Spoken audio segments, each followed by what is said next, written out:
I am moving to Costa Rica in 5 months, and obviously I cannot take all of these with me, which means we need to do a serious book unhaul. This is going to be a 3-part series. Today we are going to go through every single book on these shelves and decide if I'm keeping it or unhauling it. I am nervous. This is gonna be a big job. Let's go shelf by shelf, genre by genre, starting with horror. Favorite. I really love this. Another one of my favorite horrors. I love Brom. Favorite horrors of all time. I love my favorite authors. Love this. I feel like I'm keeping too many things. Okay, so I only found 3 things that I absolutely want to get rid of from that shelf. We need to be a little bit harder with ourselves. Let me go through and pull everything from all of these shelves that I definitely want to get rid of, and then we'll see what we're working with and we'll see how harsh I need to be with my maybe piles. Fairy tale, I don't need to keep. I read it for a video. It was fine. This was entertaining, but I'm never gonna think about it ever again. This I also did enjoy, but not enough to keep it. This is my brother's book that I spilled tea all over. I owe him this book, but I think this one I don't need to keep on my shelves, and I'm gonna send it on and I will buy him a nice copy of this to replace the one that is covered in teeth. This was interesting. I'm glad I read it. I love Janelle Monáe. I'm not gonna keep it. I did not love this as much as I thought I would. This was fine, but fairly forgettable. I think I might also get rid of this. It was just way too spicy for me, and I think me and this author have read our course together. No ill feelings towards this book, but someone with different tastes to me is going to enjoy this more. This is a hot take because this is gorgeous, and my friend shipped this to me from Minnesota. Moving this to another house feels aggressive. I think this is gonna go. This wasn't my favorite cozy fantasy, but I know a lot of people love this, so I want to send it on to a new home. This was fine. Don't need to keep it. I also spilled tea all over it, so I'm gonna put it in a little free library. I did not like this, but this is a beloved series, so I should give it to someone who would enjoy it more. I never finished this cozy fantasy. It was too boring for me. Definitely don't want to keep this. This didn't work for me, but I know a lot of people love this series. I liked this, but I don't think enough to keep it. A couple book of the month books that I liked, didn't love. Absolutely hated this cozy horror. Me and Darcy Coates are not compatible as author and reader. And this was fine, but ultimately forgettable. Okay. That stack is everything that I have read that I definitely know I don't want to keep. We've gotten rid of 21 things so far. I think my goal by the end of today is to have 50. And there are more books out in my living room that we still have to go through, but those are all TBR. And I'm more reluctant to get rid of my TBR than I am to get rid of things that I have already read. Let's start at the top. This time I'm going to justify keeping something instead of justifying giving it away. This is one of my favorite cozy fantasy series of all time. They're all 5 stars. I'm keeping all of them. I love Emily Henry. I'm an Emily Henry fan. I am keeping all of these. I want all of her books in paperback one day. But for now, I have these 2. This can go. I liked this, but it's YA. I don't need it. Keeping both of the Regency fairy tales. These were both 5 stars. I liked them a lot. Obviously keeping Paladin's Grace. This is T. Kim Fisher, my favorite author, one of my favorite cozy fantasy romance series again. I adore One Last Stop by Casey McQuiston. I want to get more of her books. And The Very Secret Society of Regular Witches was also incredibly cozy and incredibly fun. This is a really cool thing that I read in school. They're poems from this person who photographed prostitutes in the red light district of New Orleans. Really powerful book, but am I ever gonna read this again? I don't think so. Poetry collection that I loved, she's staying. Split Tooth is just one of the most unique books I've ever read, and I definitely want to keep the physical copy because there's illustrations in here as well. I have a signed copy of Bo Burnham's book of poetry, so I'm definitely keeping this. And a childhood favorite is also staying. And all of these are essay collections or short story collections that I love. They're also staying. The White Boy Shuffle I read in school and really loved, but I think The House on Mango Street, which I also read in school, I can let go of. And I'm not parting with any of these. And here we are on the floor to go through some childhood books. I remember loving these, but is it worth it for me to keep these in the hopes that my children are gonna want to read these? I think it is worth it. But is it worth it to keep The Hunger Games? Are my kids gonna want to read The Hunger Games, or are there gonna be other cooler things that they can read? This book was disgusting. It scared me. I don't want my kids to read this. I'm letting this go. It's so good though. I remember really loving it. I got this far, and I think most of these tabs are things that I found just so disgusting that I just had to let the world know how gross it was. I think we can part with this. The City of Ember, I feel like, was something that we all read in school. I think it's a good book, but I don't think it's good enough for me to hold on to it in case my future children want to read it. The Mysterious Benedict Society, on the other hand,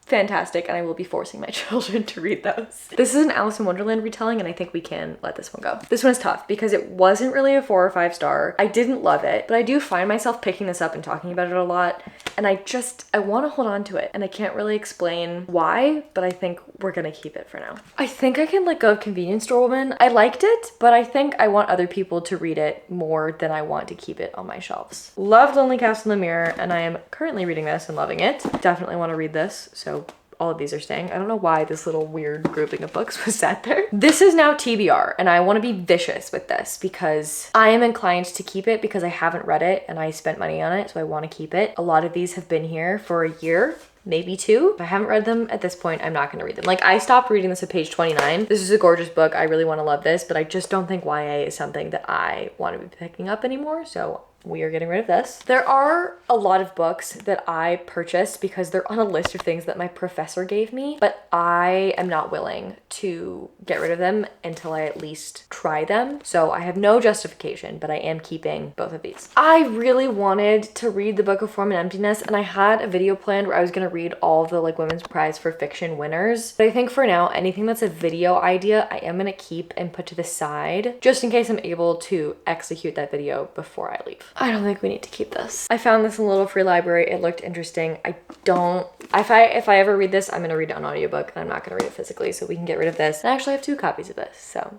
one of these can go. I gathered a lot of domestic thrillers before I realized that they just weren't for me, so this one can go as well. I can definitely see this being on the chopping block as we get closer to November, because I think if I read this, I'll read it on audiobook, but in the off chance that I read this before I leave, we'll keep the physical copy so I can hold it up in a video. This one looks so weird, and I keep wanting to pick it up, and I keep not picking up, so I need to make it into a video, so I'm forced to pick it up. I picked this up because it's set in Minnesota, and I was being silly, and I think I have to find a way to make this into a video. This one I feel like is gonna be on the chopping block as we get closer, but for some reason I'm attached to it right now. I really wanted to love this, but I DNF'd it, so it has to go. It's the story of this couple's love story, but it's told from every perspective but theirs, so it's like their roommates and the squirrel in the park and the bench has a perspective, but 2YA for me. I tried this, DNF'd this. I don't think I'm gonna pick it up again. I unapologetically love the Da Vinci Code, but I don't need to keep this.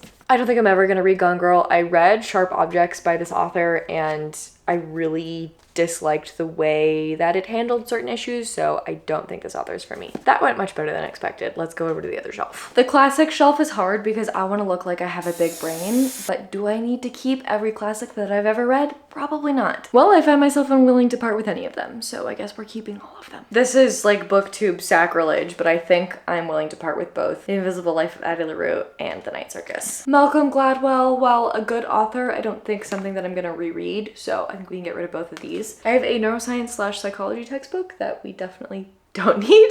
Psychology Experiments, a Munchausen's by Proxy book that I read for school. Can you tell that I was a neuroscience major for 2 years? This is another thing that I read for school and am weirdly attached to, but I think we need to get rid of this. And then this is the abridged version of A Brief History of Time. I think we can get rid of this too. I'm attached to this because I got it at my high school's robotics team. I'm sure it would be interesting. It's got cool pictures. If I haven't read it in the past 7 or 8 years that I've had it, I'm probably not going to read it. This went off the rails and I kind of hated it and kind of loved it, but I think we can part with it. This is hilarious and I encourage more people to read it, but I'm never gonna reread it. I think it'll give me more happiness knowing it's out there and someone else is reading it. This was great. I really like the story, but I don't see myself needing it on my shelves. I did really love this, but again, I don't see myself needing it on my shelves or wanting to reread it. Cute, but forgettable. I liked this Matt Haig, but really what I want is a copy of Midnight Library, and I should just get rid of this and replace it with a copy of the Midnight Library when I'm back in the States. I really wanted to love this because I love Nina LaCour's Watch Over Me, but this one didn't work for me, so we can part with it. And I enjoyed both of these, but I don't need to keep them.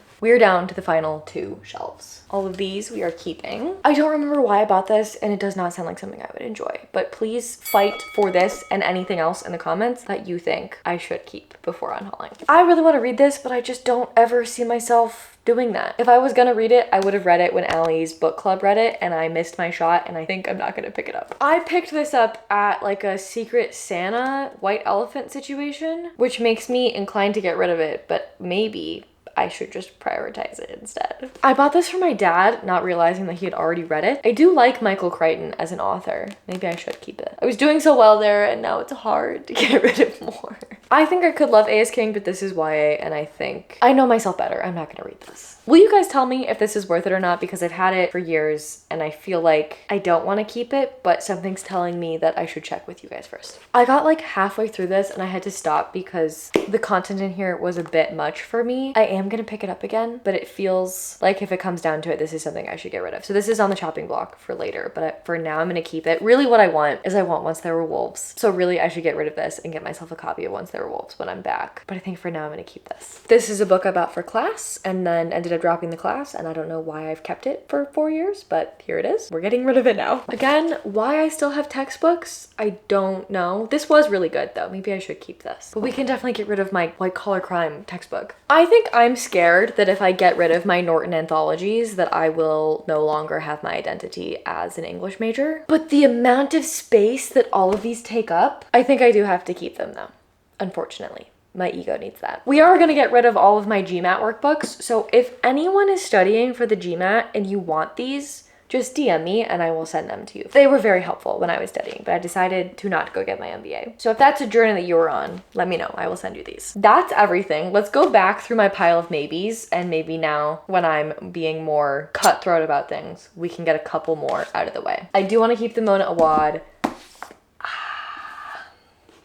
Here's the problem with thrillers. I loved reading this, but am I ever gonna think about this again? Is this something I need in my shelves? I don't think so. And of course the camera died in the final stretch. I think this is another situation where I just want For Your Own Good, and I'm holding on to this because I don't have For Your Own Good and I should just get rid of it. But I did really like it. Oh, I want to keep it. I'm gonna keep it. I think I am gonna keep this, but really once I get my hands on a copy of the Southern Book Club's Guide to Slaying Vampires, I think that's really the Grady Hendrix that I want to keep on my shelves. Yeah, looking at the rest of the stack, I think I did good the first time around. I'm gonna keep all of those. So we're done in here. I'm gonna run into the living room and just double check that there's not anything out there that I can part with, but most of that is like priority TBR, so I don't see myself getting rid of many of those, so I will be right back. As suspected, not willing to part with any of those. That means that we can make our final tally of everything that we unhauled in part 1. Okay, so all of those plus all of these means that we unhauled 68 things, which I